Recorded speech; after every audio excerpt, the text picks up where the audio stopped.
Relationships. I think that the kids call them situationships and whatnot. I wanted to have relationships, but part of my business, it was hard to date and hard to kind of like sustain And that. your business again? I did event planning. So the fact that Hey guys, and welcome to Little Black Book. You know what time it is. Listen, we're talking to you guys about Ready to Love, right? It's a bit of a mad thing. Sorry, let me just move my camera a little bit so you can get a bit in. We're talking about Ready to Love, and we're dealing with Carrington'S red flags, right? Because in this conversation with Aisha, he had one or two red flags that I think if you're in a dating scene, these are things you want to get going on. So if you're new to the channel, make sure you like, share, subscribe. You click on that bell button for notification of the uploads. And for those of you who are returnees, you got the minerals. You got the minerals. Stay hydrated. Why? Because the streets out there are hot. All right, let's get the intro going, and then we'll get this conversation flowing. Little Black, you know what time it is. Time it is. Time it is. Time it is. Time it is. Yes, we had Carrington obviously on a date with Aisha. Both, I believe, got some New York background. It sounded like, and she said she liked his, his slight arrogance, slight cockiness, slight confidence. She liked that about him because she's got a similar energy herself. And again, I don't think there's any problem with that at all. Now, I want to deal with specifically the two red flags that I'm talking about. I want to go slightly back on this particular thing here. I want you to just listen to what he says about the last relationship. Have relationships, but part of my business, it was hard to date and hard to kind of like sustain and that. your business again? I did event planning. So the fact that Carrington works in the nightlife. So he works in nightlife, and he said it was hard to sustain a relationship.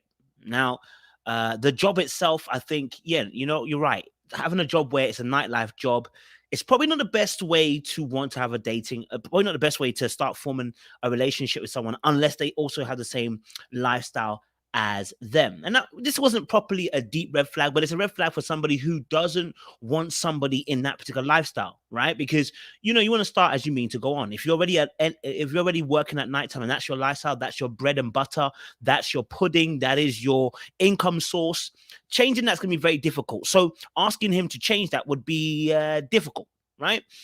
So it's less of a red flag generally, but it's more of a red flag that's specific to the individual people. And most people work during the daytime. Having a night person like that may be very, very difficult. All right.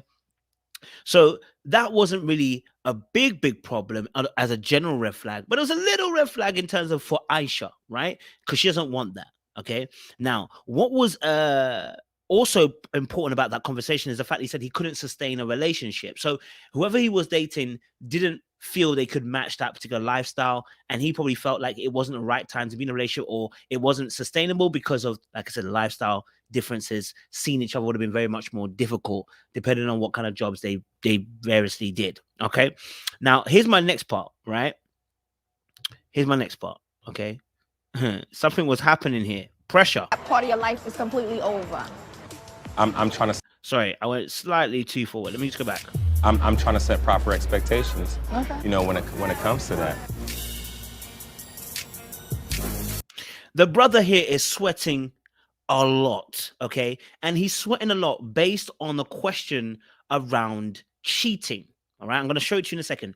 But he's sweating a lot. That's a body language sign. And that's when I started to realize, no, this guy is Mr. Cool. And all of a sudden, now he's patting his head like he's on fire. And they're outside. Bear in mind, she's also right next to him, and she's not patting her head like it's that hot. I'm not saying it wasn't warm. I'm just saying that the brother, when you start feeling hot, it means you're under pressure.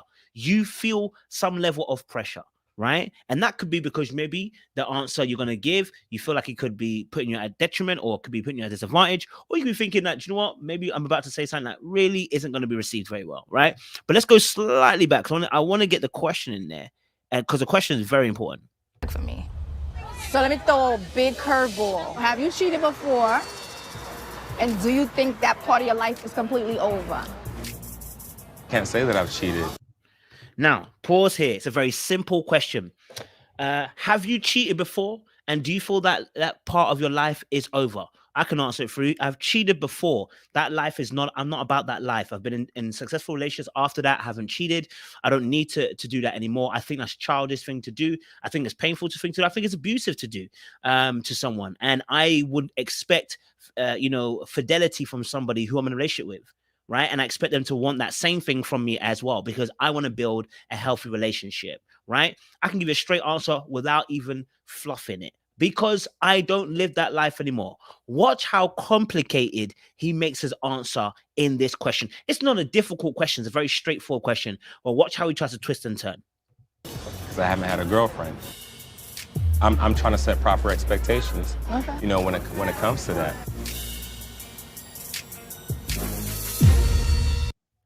The brother started sweating just answering the question about cheating. Bro, and like you said, you haven't had a girlfriend, so why are you sweating? See, if someone asked that question, I'm not going to sweat. Why? Because it's not me anymore. And if you said you haven't had a girlfriend before, it shouldn't be a very difficult answer. It should just be a straightforward, look, I've never had a girlfriend before, so never had cheated. I've never cheated before, and also I've never been in a relationship before. That's it. Done. Next question. But the brother's starting to sweat, and that's what made me feel like a red flag there, that something's deeper, and he's not telling the full truth and spectrum of his story. He's not telling the full story. At that point, my antennas are up, and I'm not trusting you fully right now, because I don't think you're giving me the full truth. Right? I don't think he's giving us the full truth. Let me skip forward a little bit, all right? I want to skip forward a little bit. He's going to discuss this a bit more. Like, I've never been in relationships enough to cheat on someone, so that's part by design. You can't cheat if you're not in a relationship. It rubbed me a little wrong, but of course, it rubbed you a little bit wrong, because he made a long explanation on something that's a very simple answer. Whenever someone overcomplicates an answer, trust and believe, more than likely, there's probably something that's underneath the surface that they haven't expressed to you. All right? Like, I get it. You've never had a girlfriend, so you've never cheated. Okay, I've never cheated before. But, and you know what? I almost expect him to say, and I wouldn't cheat. I almost expect him to say that. But the way he told the story about, I haven't cheated before, I haven't cheated because, I've never had a girlfriend, it led me to believe that he's done some shenanigans in between, right? It's led me to believe. Let me just go. I want to go slightly back and see if we can get a little bit of the conversation. have you cheated before? And do you think that part of your life is completely over? I'm trying to set proper expectations, when it comes to that. Can't say that I've cheated. Huh? I'm trying to set proper expectations. Huh? What do you mean? What do you mean? I'm not sure what you mean. Are you saying, you want to set proper expectations for relationships, just not how you would go about it? I don't know, but you're not really clear at the moment.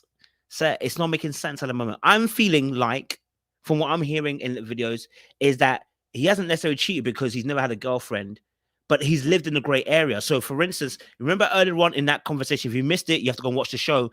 Earlier on, he says, I've been in what the kids call situationship. Now he's gonna. The reason why he went tricky, the reason why he went a little bit with the answer about cheating, is because he's living on a technicality. I'm telling you now, but somebody give me an offering, because I'm about to break it down for you. He's living in a technicality, right? It's a great area, which is that technically he's not lying, right? He's never cheated before because he's never been in an actual relationship, right? Not one that he said, but he has been in a situationship. And if you guys know, I'm a king about talking about situationships. Situationships, one person wants a relationship, the other person doesn't. Now, we don't know which way around it is, but I can almost bet that he was the one person who was dodging the actual relationship because of the struggle to answer the question about cheating.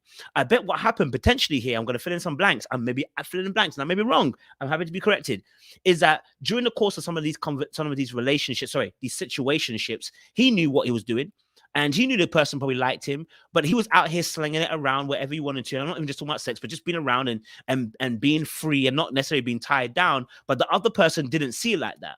Right? But remember, they weren't in a relationship, so technically he hasn't cheated. He's been himself, right? But if you know that person wants you and you've never addressed it, then you're living in a technicality. You've not actually cheated, yes, but you're living in a technicality. And I think that's why he went stuttering around a story about cheating, just not saying it straight and to the point. And for me, that was a big red flag for him. So for me, I can see why he went home. That alone for me was a send home, because it's like, I don't think you're being straight, and I don't think you're being really honest about your answers. You know what I mean? But hey ho, I'm gonna leave it there. What do you guys think? Let us know down below in the comment section what you guys thought about Carrington. Black, you know what